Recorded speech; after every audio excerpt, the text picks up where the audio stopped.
அனைவருக்கும்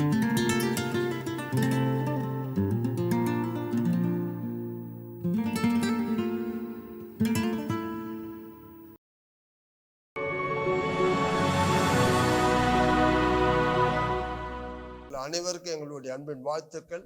தினம் ஒரு வாக்குத்தத்த நிகழ்ச்சி மூலியமாய் காலையில இந்த அதிகாலையில் சந்திப்பது எங்களுக்கு மிகவும் மகிழ்ச்சியா இருக்கிறது. எரேமியா புத்தகம் 30வது அதிகாரம் 10வது வசனத்தை வாசிக்க கேட்கலாமா? ஆகையால் என் தாசனாகிய யாக்கோபே நீ பயப்படாதே, இஸ்ரவேலே கலங்காதே என்று கர்த்தர் சொல்லுகிறார். இதோ நான் உன்னை தூரத்திலும் உன் சந்ததியை தங்கள் சிறையிருப்பின் தேசத்திலும் இராதபடிக்கு ரட்சிப்பேன். யாக்கோப்பு திரும்பி வந்து அமர்ந்து சுகித்திருப்பான். அவனை தத்தளிக்க பண்ணுகிறவன் இல்லை. இந்த காலையில வாக்கு அதுதான். உன்னுடைய வாழ்க்கையில தத்தளிக்க பண்ணுகிறவன் இல்லை. ஏன்னா நம்ம நிறைய விஷயத்துல தத்தளிச்சோம், அலைஞ்சோம், அநேகரால வேதனைப்படுத்தப்பட்டோம். இன்னைக்கு ஆண்டவர் உங்களை பார்த்து வாக்கு கொடுக்கிற தத்தளிக்க பண்ணுவார் இல்லை. அப்படின்னா என்ன அர்த்தம்? நமக்கு கர்த்தர் துணையா இருக்கிறார். ஏசாயா 41:13 வாசிக்கலாம். உன் தேவனாய் இருக்கிற கர்த்தராகிய நான் உன் வலது கையை பிடித்து பயப்படாதே, நான் உனக்கு துணை நிற்கிறேன் என்று சொல்லுகிறேன். ஆண்டவர் சொல்றாரு, உன் வலது கை பிடித்து நான் உனக்கு துணை நிற்கிறேன், பயப்படாதே. உன்னை தத்தளிக்க பண்ணுவார் இல்லை அப்படின்றார். ஏன்னா அவ்வளோ சஞ்சலப்பட்டோம், அவ்வளோ தத்தளிச்சோம், அவ்வளோ வேதனைப்பட்டோம், அவ்வளோ துயரப்பட்டோம், அவ்வளோ கண்ணீர் விட்டோம். இன்னைக்கு ஆண்டவர் நமக்கு வாக்கு கொடுக்கிறார், உனக்கு நான் துணையா இருக்கிறேன், உன்னை தத்தளிக்க பண்ணுவார் இல்லாதபடி நான் உன்னை காத்துக்கொள்வேன். ஏன்னாக்கா நிறைய வேதனை. ஏசாயா புத்தகத்தில் 51:22 வாசிக்கலாம்.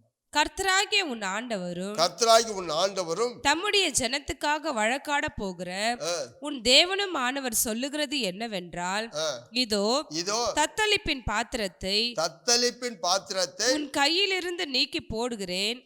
இனி என் உக்கிரத்தினுடைய பாத்திரத்தின் வண்டல்களை நீ குடிப்பதில்லை. ஆமென். உன் தத்தளிப்பின் பாத்திரத்தை உன் கையிலிருந்து நீக்கி போடுகிறேன். தத்தளிப்பில் இல்லாதபடி எரேமியா 30:10 வாசித்தோம். யாக்கோபே, இஸ்ரவேலே, இனி நீ தத்தளிக்கப்படுவதில்லை. அப்ப இங்க ஏசாயா 51:22 உன் தத்தளிப்பின் பாத்திரத்தை நீக்கி போடுகிறேன். அப்ப இங்க எசேக்கியா 34:28 வாசிக்கலாமா?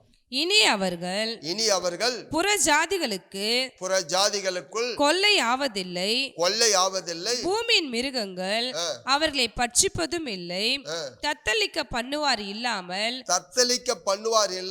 சுகமாய் தங்குவார்கள். அப்படின்னு அர்த்தம், தத்தளிக்க பண்ணுவார் இல்லாமல் சுகமாய் இருப்பார்கள். எவ்வளோ வேதனைப்பட்டுட்டோம், எவ்வளோ அலைந்து திரிஞ்சிட்டோம், எவ்வளோ தத்தளிக்க பண்ணப்பட்டோம். யாருக்கு இதெல்லாம் காரணம்?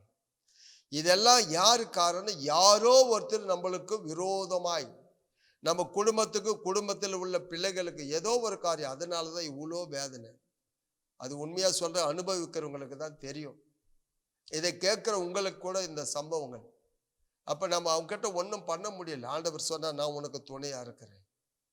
அதிலே ஏசாயா 51:23 படிக்கலாமா? உன்னை நோக்கி நாங்கள் கடந்து போகும்படிக்கு குனி என்று சொல்லி கடந்து போகிறவர்களுக்கு நீ உன் முதுகை தரையும் வீதியும் ஆக்கும்படி உன்னை சஞ்சலப்படுத்தினவர்களின் கையில் அதை கொடுப்பேன் என்றார். இதுதான் பதில். நீ எவ்வளோ தாழ்ந்து போன, எவ்வளோ விட்டு கொடுத்த, எவ்வளோ பொறுத்த, எவ்வளோ சகிச்ச, வலி, அத்தனை வழியிலும் உன் மேல ஏறி நடந்தாங்க, தரையும் வீதியுமாக்குனாங்க. அப்படியாப்பட்ட ஒரு கூனி குறுகி போன உனக்கு எங்க பாருங்க, அந்த வசனம் முடிக்கும் போது என்ன சொல்றாரு பாருங்க. உன்னை சஞ்சலப்படுத்தினார்களே, உன்னை தத்தளிக்க பண்ணினார்களே, உன்னை துக்கப்படுத்தி உன்னை சஞ்சலப்படுத்தினார்களே, தத்தளிக்க பண்ணினார்களே, அவர்கள் கைக்கு அந்த பாத்திரம் போகும். அப்படியே ஆப்போசிட்டா மாறும். யாருக்கு? உனக்கு நேரிட்ட சம்பவங்கள் என்னென்னவோ எனக்கு தெரியாது, உனக்கு யாரால நேரிட்டதோ தெரியாது, எந்த மனுஷனால் வந்ததோ தெரியாது, யாரால இத்தனை அவஸ்தைகள், எத்தனை வேதனைகள் தெரியாது. யாரோ ஒருத்தர் காரணம். அதுக்கு தான் அந்த வசனம் முடிக்கும் வசனம், உன் சஞ்சலப்படுத்தினவர்கள் கையிலே, உன்னை சஞ்சலப்படுத்தினவர் கையிலே, உன்னை தத்தளிக்க பண்ணினவர் கையிலே, உன்னை துன்பப்படுத்தினவர் கையிலே, உன்னை ஒடுக்கினவர் கையிலே ஆண்டவர் அந்த பாத்திரத்தை கொடுப்பாராம். நான் உனக்கு துணையா இருக்கிறேன், பயப்படாது, நீ பயப்படாது, உன் வலது கை பிடித்து நான் உனக்கு துணையா இருக்கிறேன். இது போதுமே என் அன்பு பிள்ளைகளே. இதுக்கு ஒரு முடிவு இல்லையான்னு ஏங்கினியா? இதுக்கு ஒரு பதில் இல்லையா எனக்கு? இதுக்கு ஒரு விடியல் கிடையாதா எனக்கு? ஆண்டவர் இன்னைக்கு சொன்னாரு, உன்னை சஞ்சலப்படுத்துறவர் கையில கொடுப்பேன். பதிலுக்கு பதில் ஆண்டவர் செய்வார்.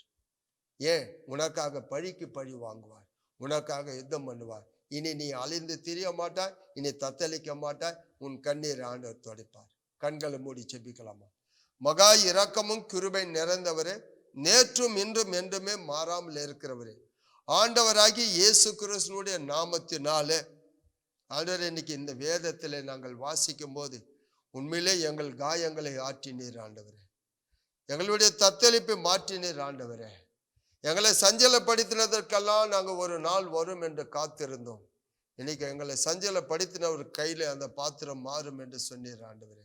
தயவு கூர்ந்த ஆண்டவரே, மறுபடியும் ஆண்டவரே, நாங்கள் பட்ட பாடு விட்ட கண்ணீர் அவமானத்துக்கு ஆண்டவர் எங்களுக்கு நியாயம் செய்யுங்கப்பா.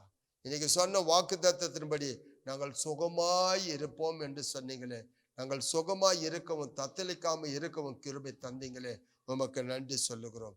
இந்த காலை வேளை உம்முடைய வார்த்தையினாலே நாங்கள் தேற்றப்படுகிறோம், ஆற்றப்படுகிறோம். ஆண்டவருடைய வார்த்தை எங்களை பலப்படுத்துகிறது. ஆண்டவரை பேசின ஒவ்வொரு ஆவியானவருடைய வார்த்தைக்கு நன்றி சொல்லுகிறோம். மீட்பர் இரட்சகர் இயேசு கிறிஸ்து நாமத்தினால ஜெபிக்கிறோம் நல்ல தகப்பனே, ஆமென்.